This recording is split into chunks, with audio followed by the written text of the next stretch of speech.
Sir आपकी आवाज नहीं आ रही। मैं बोल ही नहीं रहा तो आवाज कैसे आएगी? अच्छा सर।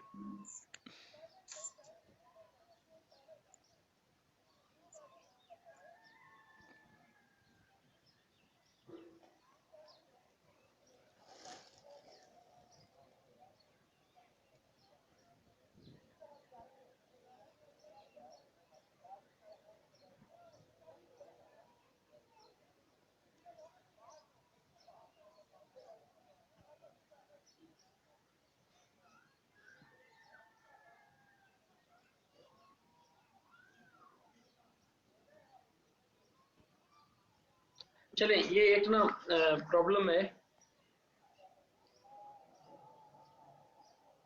इसको हमने सॉल्व करना है गॉस एलिमिनेशन मेथड से। ये मैंने सारा इसका प्रोसीजर लिख दिया है। तो फर्स्ट स्टेप में इस फर्स्ट जो हमारे पास एलिमेंट है, पिवट एलिमेंट इसको हम कहते हैं, और ये पिवट कॉलम भी है, इसको पिवट रो कहते हैं। तो इस पिवट एलिमेंट के बिलो हम 0 बनाते हैं। फिर उसके बाद नेक्स्ट जो पिवट एलिमेंट है, ये एलिमेंट होता है डायगोनल एलिमेंट, इसके बिलो फिर हम 0 बनाते हैं। फिर next pivot element for example ये है, क्योंकि इसके बिलो है ही नहीं तो फिर जरूरत ही नहीं है, इसके बिलो हमने 0 बनाया। ये ऊपर वाली दोनों रोज वही आएंगी, वो मैंने यहाँ पे लिखी नहीं है।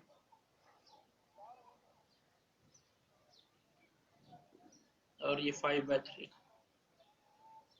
अब हमने इसको इस सेंस में नहीं देखना, हमने इसको देखना है मैटलैब की सेंस में।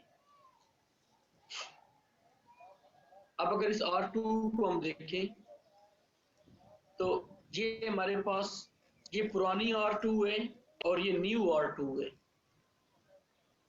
R1 सेम है। तो इसका मतलब ये है कि जो R2 है इसको हम लिख सकते हैं ऐसे। R2 को कैसे लिखते हैं, ए मैट्रिक्स है तो A2 कॉलन ना। अब ये हमारे पास इक्वेशन है A2 कॉलन -2 कौन सी वैल्यू है, ये वैल्यू है। तो 2 की पोजीशन क्या है, A2 1 ओवर A1 1 और मल्टीप्लाई हो रहा है AR1, R1 is A1 colon. फिर उसके बाद ये R3, ये हमारे पास आ जाएगा A3 colon equal to A3 colon minus 1/3 R1। तो 1 क्या है, ये वाला है A3 1, A ऑफ 3 1 यानी थर्ड रो का पहला एलिमेंट ना। अच्छा, और ये 3 क्या है, ये ऊपर वाला A1 1 है।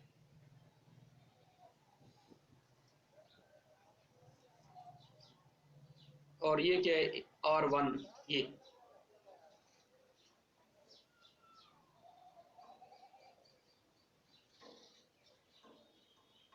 ऐसे लिख सकते हैं इसको। अब इस सारे काम को हम क्या कर सकते हैं, मैटलैब में भी कर सकते हैं।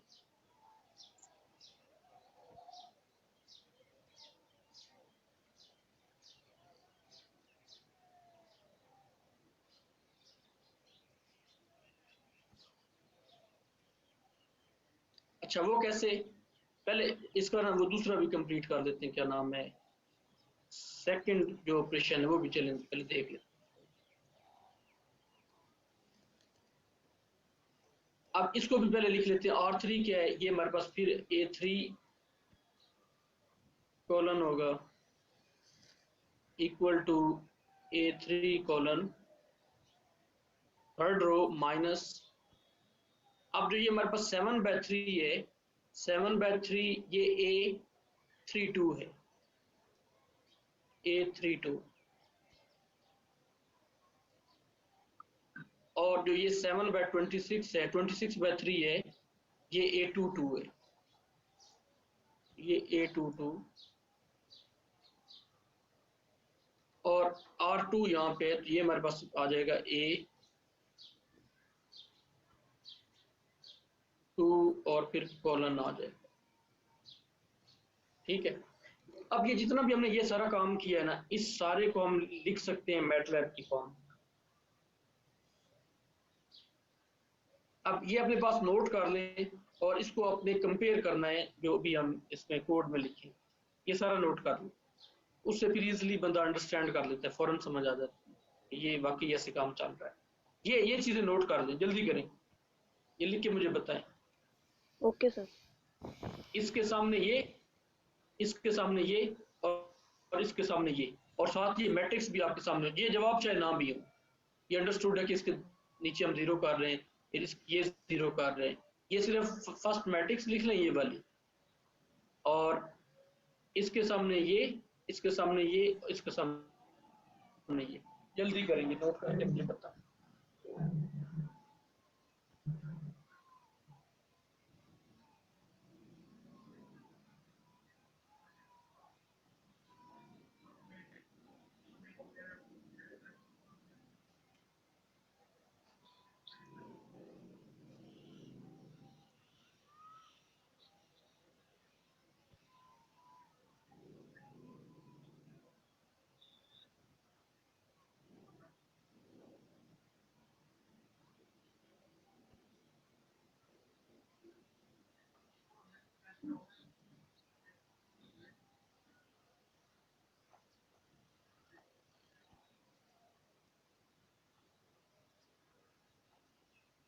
कर लिया नोट?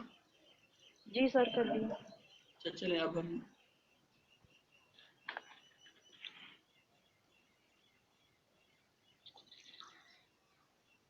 अच्छा, ये हमारे पास प्रॉब्लम है हुई जो मैंने उधर लिखी है, उसका ये ए आ गया, बी आ गया, इसके बाद एन जो है इसको हमने कंसीडर कर लिया length of A.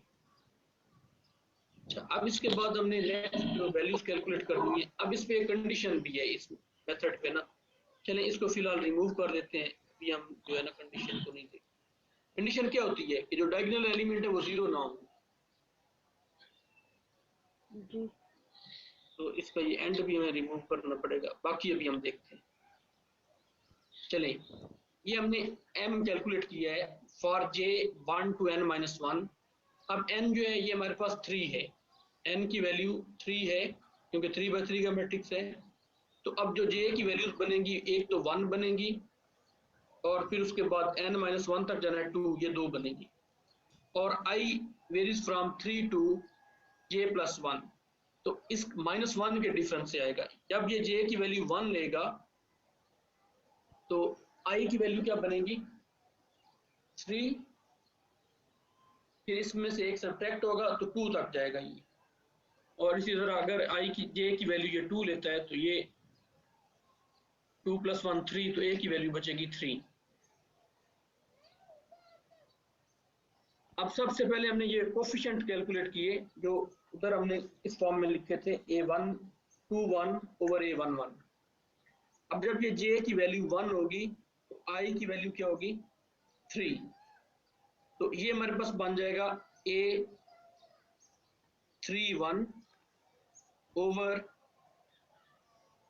a11, a31 over a11। ये चेक करें, ये हमारे पास आ रहा है a31 over a11, third row वाला।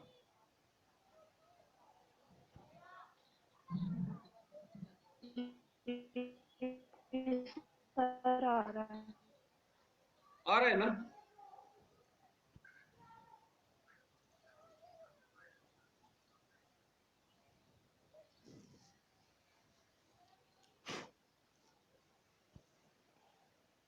अच्छा, उसके बाद जब j की वैल्यू अब 1 फिक्स रहेगी, j की वैल्यू जो है 1 फिक्स रहनी है। i की 3 ली, फिर i की 2 वैल्यू लेगा। अब i2 के लिए क्या बनेगा a2, j तो फिक्स हो गया 1, a21 over a22, a21 over a22। ये दूसरा कोफिशिएंट सेकंड रो का कंप्लीट। इसने हम तो करते हैं ना पहले R2 में चेंज करते हैं फिर R3 में, इसमें ऐसे नहीं है, इसमें पहले R3 फिर R2, यानी रिवर्स ऑर्डर में चल रहा है। ये वैल्यू बन रही है ना, ये वाली नहीं समझ आ रही?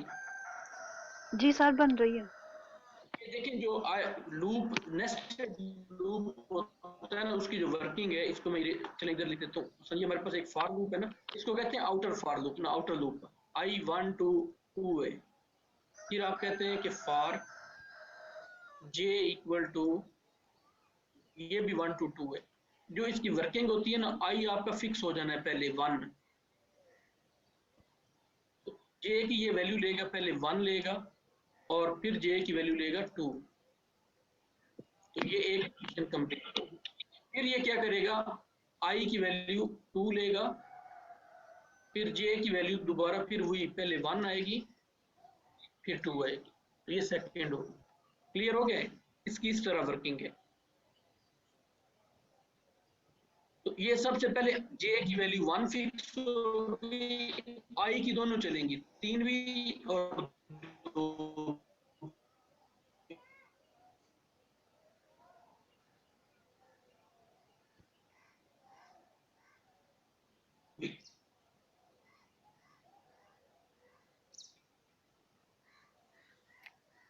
तो j की 1 फिक्स, ये 3 j 1 फिक्स जी सर। आएगी, j की वैल्यू 2 आएगी, लेकिन i की वैल्यू जो है वो हमें सिर्फ 3 मिल रही है, क्योंकि 3 जब यहाँ पे 2 पुट होगा ना तो 2 + 1 3, तो ये 3 एक ही बनेगी, 3 - 1 3, वो 3 ही रहेगा। वो हमें वैल्यू क्या मिलेगी, अब j हमारे पास यहाँ पे आएगा 2, और I3 बन गया, तो ये A32 ओवर A22। ये हमें दूसरा जो थर्ड ऑपरेशन हमने किया है ना, वो क्या नाम है, लास्ट मैट्रिक्स फाइंड आउट की है, उसमें ये आ रहा है ए, जी सर। यही आ रहा है A32 A22। तो ये तो आपको क्लियर होगा कि ये हमारे पास ये इस लूप से आ रहे हैं। अब ये देखें AI कॉलन में, अब हमें फर्स्ट रो में तो चेंज चाहिए नहीं, हमें चेंज चाहिए सेकंड और थर्ड रो में। तो I को हमने वेरी किया n से, n इज 3, तो यहाँ पे आ जाएगा 3, फिर क्योंकि j की वैल्यू 1 पे ये 2 होगा, तो 3 और 2 दो वैल्यूज होंगी, तो पहले थर्ड रो में चेंज आएगी, फिर सेकंड में चेंज आएगी।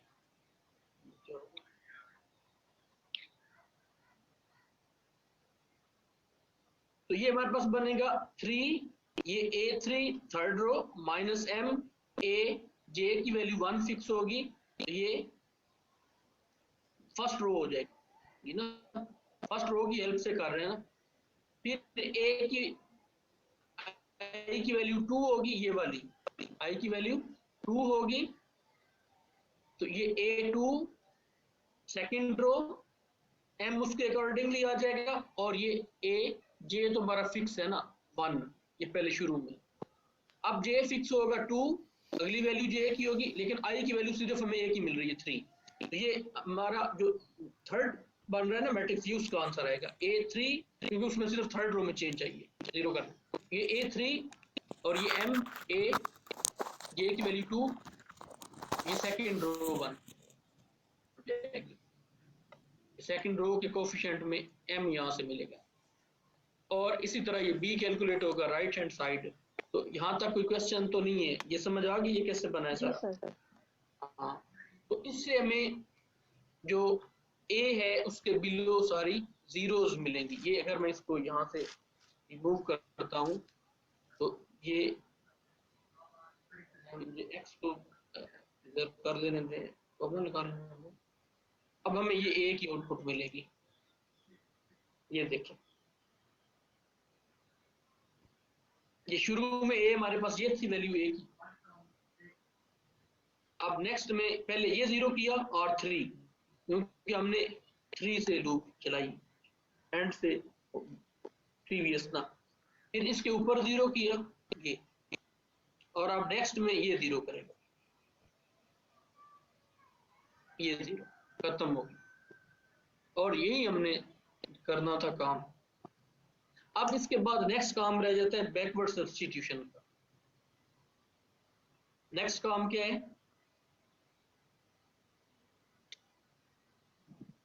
बैकवर्ड सब्स्टिट्यूशन ना। जी सर।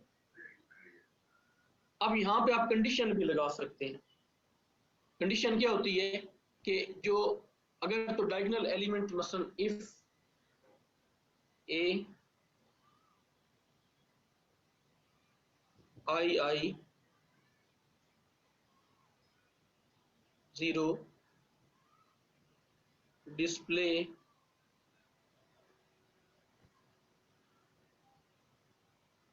मेथड फेल्स, और अगर ना ये हो तो फिर रिटर्न करे आगे, और फिर एंड हो। ये इसका ये आप कंडीशन भी इंपोज कर सकते हैं कि अगर ए आई डायगोनल एलिमेंट 0 हो तो फिर आगे जाने की जरूरत ही नहीं, ये डिस्प्ले आ जाएगा, मेथड ये एप्लीकेबल ही नहीं है। और आपको पता है इसमें अगर डायगोनल एलिमेंट 0 0 हो तो मेथड जो है वो एप्लीकेबल नहीं होता। ये आप कंडीशन भी इंपोज कर सकते हैं। अच्छा, इसके बाद ये एंड एक आउटर लूप का हो गया, ये इनर लूप का हो गया, और ये एंड जो है इफ का एंड हो गया। उसके बाद बैकवर्ड सब्स्टिट्यूशन में सबसे पहले हमें चाहिए xn, हमें x3 पहले मालूम होता है ना, ये z वो किसके इक्वल होता है, b3 ओवर a33, यानी ये वैल्यू ये a33 है, ये डिवाइड करेगी किसको, b3 को, ये b ऑफ 3 ओवर a33। जब ये हमें मिल जाएगी उसके बाद हमने क्या करना है, अब इसकी साइड पे जो ये वाला है इसकी साइड पे हमें मिल रहा है, इसके सामने एग्जैक्टली मिल रहा है b2, इसके सामने हमें मिल रहा है B2, तो B2 माइनस ये 1.667 ये किस पोजीशन पे है, Z की यानी X3 की, ये X3 उधर चला जाएगा और जो ये वाला कोफिशिएंट है Y का ये उसको डिवाइड करेगा। इसका मतलब ये हुआ कि यहाँ पे जो A22 है वो डिवाइड करेगा, ये उधर जाके सब्ट्रैक्ट होगा, X3 के साथ मल्टीप्लाई होगी। ये तो पता है ना आप लोगों को। तो उसके लिए हमने एक फॉर लूप अप्लाई की, I varies from n-1 to -1, इसका डिफरेंस होगा 1 तक जाएगा। क्यों कि n की वैल्यू 3 है तो 3 में से एक सब्ट्रैक्ट होगा तो 2 आएगा। फिर उसके बाद क्योंकि हमने 1 तक जाना है तो ये मैक्सिमम वैल्यू में ये 2 मिलेगी। हाँ हाँ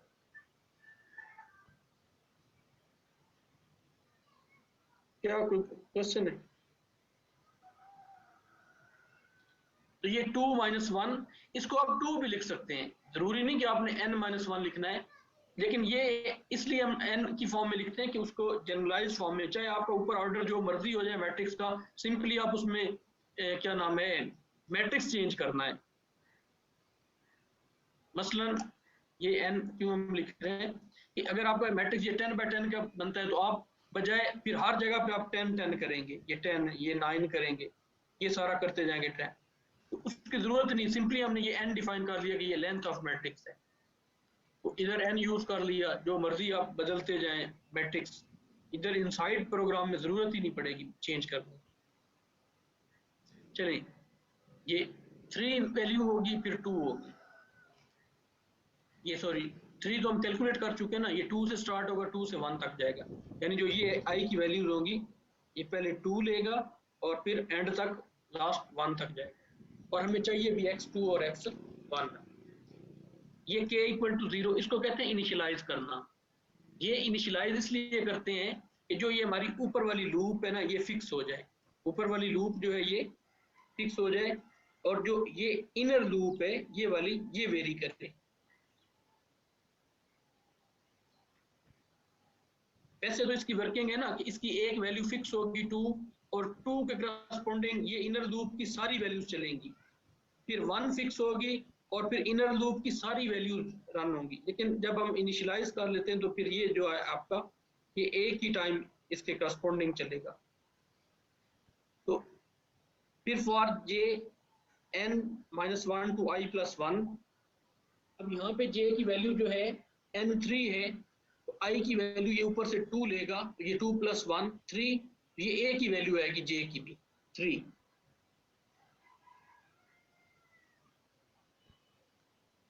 और फिर जब ये i की वैल्यू 1 लेगा, ये 1 + 1 2 हो जाएगा, तो ये पहले n तो 3 था ना, तो -1 होकर 2 तक जाएगा, तो पहले ये वैल्यू j की 3 ले लेगा फिर 2 लेगा, ये कैलकुलेट क्या करेगा a 2 3, और ये हमारे पास क्या है n3 है, j i की वैल्यू 2 आई 2 3 इंटू j क्या है 3, ये 3 है, ये x3, तो ये हमें कोफिशिएंट मिल गया a23 इंटू x3, तो x3 ये ऊपर कैलकुलेट कर चुके हैं। और अगर आप ये चेक करें तो x3 के साथ कौन सा एलिमेंट मल्टीप्लाई हो रहा है a23, ये किस पोजीशन पे है?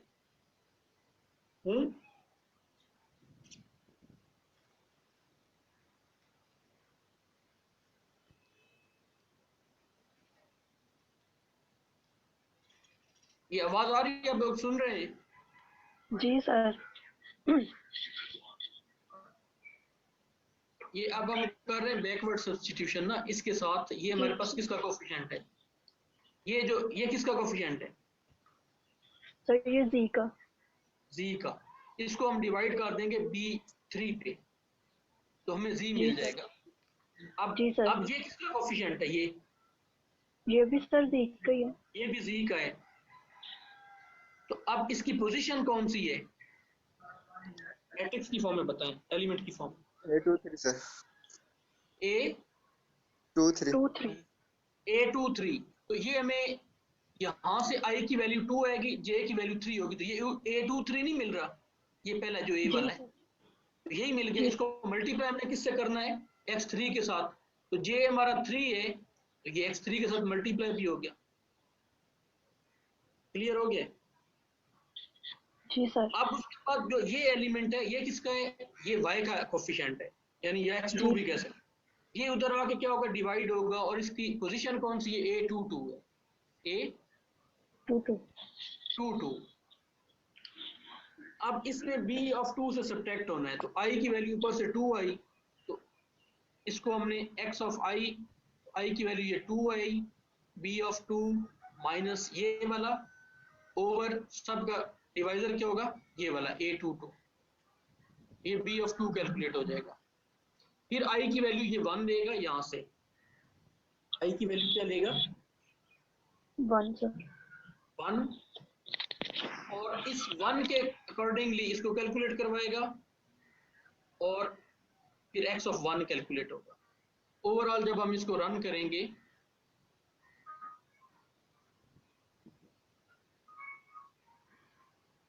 सॉरी ये मैंने x की आउटपुट शो नहीं करवा, ये देखिए, तो 1 1 इसका आंसर है।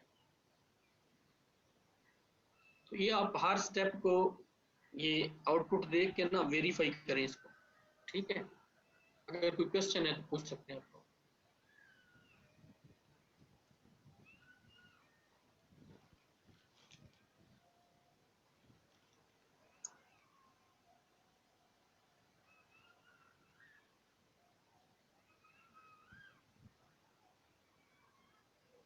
कोई क्वेश्चन है तो पूछ सकते हैं आप लोग।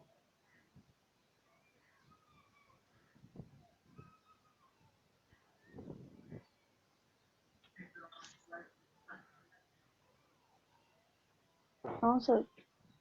कोई नहीं सर ये जो काम किया है शेयर कर दीजिएगा। कर दी है यार, शेयर कर दी। Okay sir, thank you. अच्छा, अब इसके बाद ना दूसरा मेथड है क्राउड्स मेथड ना, अब इसको देखते हैं।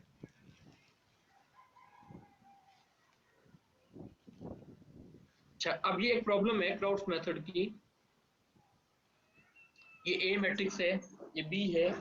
मैंने आप लोगों को ना कुछ पिक्चर सेंड की थी क्राउड्स मेथड से रिलेटेड, उनको अपने सामने रखिएगा।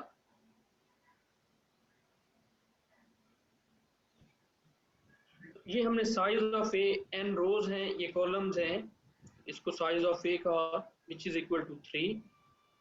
ये क्योंकि हम सबसे पहले डीकंपोज करते हैं ए को लोअर और अपर ट्रायंगुलर मैट्रिक्स में, लोअर और अपर ट्रायंगुलर मैट्रिक्स में। तो ये इनिशियलाइज का मतलब ये होता है कि सबसे पहले जो मैट्रिक्स है वो 0 0 है।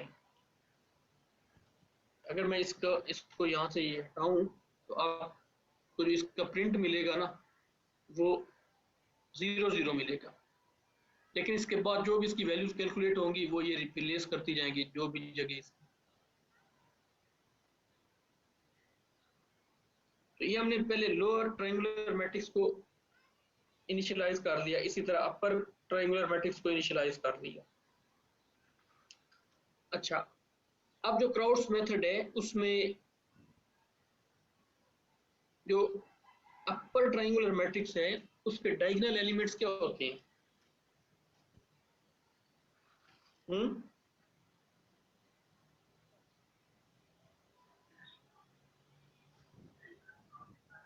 Sir non zero. Non zero होते हैं, सुभान अल्लाह। क्राउड्स सर मेथड बात में सर, क्राउड्स मेथड सर में अपर ट्रायंगुलर के डायगोनल एलिमेंट्स क्या होते हैं? सर U11 U22 और U33। नहीं नहीं, आप लोग न्यूमेरिकल में ये पढ़ चुके हैं ना, जी सर। क्राउड्स, डुअलीज और एल वाले होते हैं वही उसमें I think same. Numerical analysis में ये मेथड पढ़ चुके हैं। जी सर। सर एक में हमारे पास। अच्छा, एक बात ये आप लोग ध्यान में रखिएगा कि विदाउट मैनुअली जब तक आपके पास पूरी पिक्चर नहीं होगी ना क्वेश्चन की ज़हन में, तब तक उसका क्या नाम है कोड राइट अप करना वो इवन के लिखे हुए को समझना भी मुश्किल होता है। अब अगर तो वो डुलीज मेथड है उसमें लोअर ट्रायंगुलर एलिमेंट्स के जो डायगोनल एलिमेंट्स होते हैं ना उनको हम 1 1 लेते हैं। ये माइक ऑफ कर लें। और जो अपर ट्रायंगुलर मैट्रिक्स है उसके डायगोनल एलिमेंट्स हम 1 1 लेते हैं इन क्राउड्स मेथड। आपको याद है?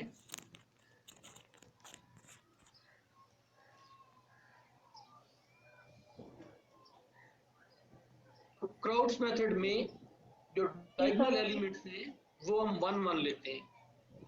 तो अब अगर हम ये लूप अप्लाई करें फॉर i 1 to n तो i इज इक्वल टू 1 2 3 तीन वैल्यूज आएंगी तो u 1 1 होगा, जब 1 इसकी वैल्यू होगी, जब 2 होगी तो u 2 2 2 3 3 और इसका आंसर हमें 1 देगा। तो ये हमने डायगोनल एलिमेंट कैलकुलेट किए एज अ 1 1। चलें एक बात तो ये हो गई। अच्छा अब जो दूसरी चीज है ये L11 इक्वल टू A11 ये हमने अलग से क्यों कैलकुलेट किया है इसकी रीजन मैं आपको बताता हूँ।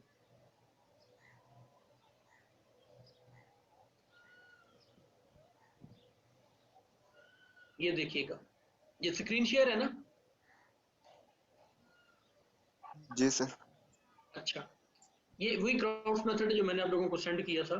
ये u के एलिमेंट 1 1 आ गए आफ्टर मल्टीप्लिकेशन वी गेट। तो अगर हम यहाँ पे देखें ना L11 A11 के बराबर है, उसके बाद ये जो दो वैल्यूज है ना ये वाली u12 और u123 u12 और u23 इनके कोफिशिएंट L11 में। तो ये L11 को हमने अलग से कैलकुलेट कर लिया कि जब हम u12 और u23 की वैल्यूज फाइंड आउट करेंगे तो L11 को इधर डिवाइड कर दें। फिर एक और अगर आप गौर से चेक करें तो L11 L21 और L31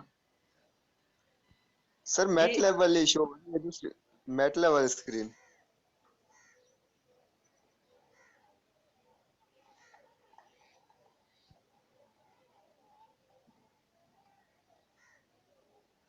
ये दूसरी स्क्रीन नहीं शो हो रही सर दूसरी सॉरी सॉरी सर जी सर अब हो रही है पास फॉर्म बनती है। इसमें अगर आप गौर से देखें जो पहला कॉलम है ना ए का वो हमें ये लोअर ट्रायंगुलर का पहला कॉलम दे रहा है क्योंकि दोनों इक्वल मैट्रिसेस है ना, ऐसे ही है ना।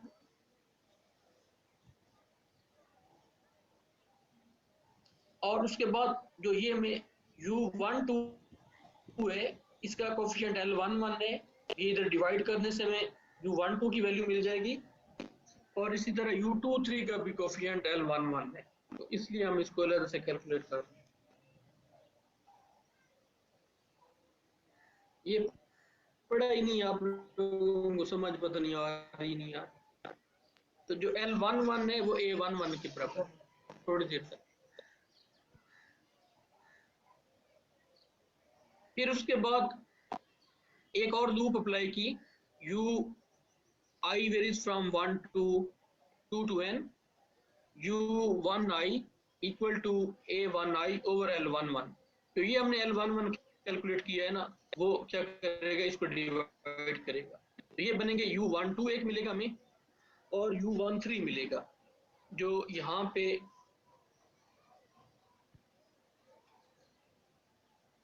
ये है u12 और u23 ये a12 ओवर L11 और a23 ओवर L11 ये यहां से हमें मिलेगा। उसके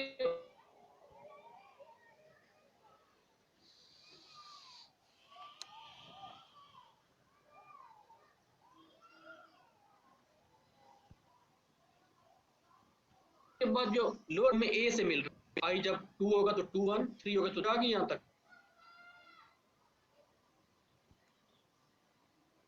ये समझ आई या नहीं आई? जी सर आ गई। अच्छा अब आप लोगों ने इस तरह करना ये मैं आप लोगों से शेयर कर देता हूँ। ये इसको ये बुक है विद्या मूर्ति की वहीं से मैंने ये एग्जांपल ली है, उसके सारे स्टेप और ये कंपेयर करने तो फिर नेक्स्ट क्लास में मैं ये एक्सप्लेन कर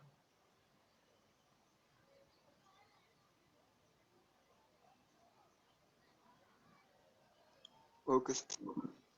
ये जब तक आप नहीं पढ़ेंगे, ये जस्ट आपने कॉपी पेस्ट करना है तो ये रन हो जाएगा। ये अटेंडेंस मुझे सेंड कर दें। ओके सर, करता हूँ।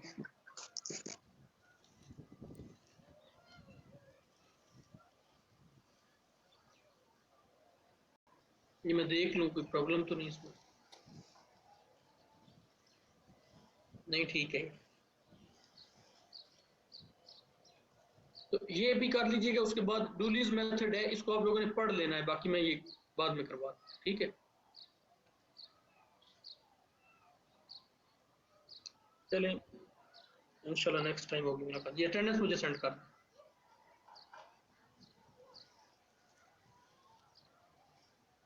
ओके सर, मैं कर देता हूँ।